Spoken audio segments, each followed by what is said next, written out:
Assalamualaikum warahmatullahi wabarakatuh. Piye apa kabare bocah-bocah kabeh? Muga-muga bocah-bocah kelas 1A, 1B lan 1C padha sehat walafiat. Amin ya robbal alamin. Bocah-bocah, dina iki bocah-bocah sinau basa Jawa. Materine yaiku ukara agnya utawa kalimat perintah. Kalimat perintah iku isine sing ngongkon utawa merintah wong liya. Contone akeh. Kaya to barisa ning ngarepe lawang. Salat zuhur dhisik. Siramono kembang kuwi lan liyane. Bocah-bocah pasti wis iso gawe tembung agnya, ukara agnya utawa kalimat perintah. Nomor loro yaiku materi ukara panyuwun. Ukara panyuwun yaiku ukara sing isine njaluk tulung nang wong liya. Nyuwun tulung ning wong liya. Contone tolong bukakno lawang iku. Maneh, Mas, tolong pundhutne iwak sing ning dhuwur iku.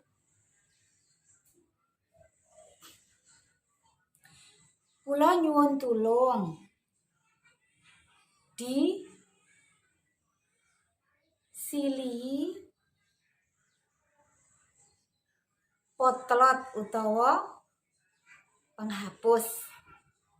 Pokok sing ukara utawa kalimat sing isine njaluk tulung iku arane ukara panyuwun.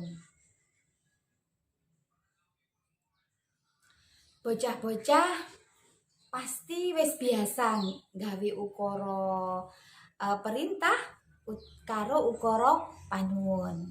Coba bocah-bocah wis ngerti apa durung ukara agnya karo ukara panyuwun? Coba yen wis ngerti tebaken sing diomongne ustazah iki kalebu ukara agnya utawa ukara panyuwun. Papan tulis kuwi gosoken ukara apa iku ayo? Yap, bener, yaiku ukara agnya utawa kalimat perintah. Sing nomor loro.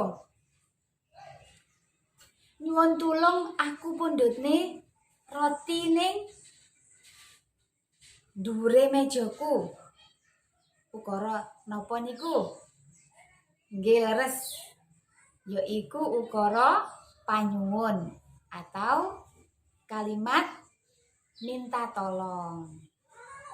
Bocah-bocah sinau basa Jawa cukup sakmene, insyaallah dina liya bocah-bocah karo ustazah sinau basa Jawa maneh.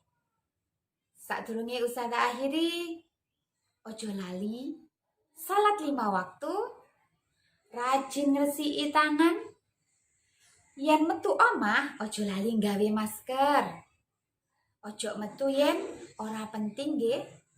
Ustazah akhiri, ihdinas shiratal mustaqim. Wassalamualaikum warahmatullahi wabarakatuh.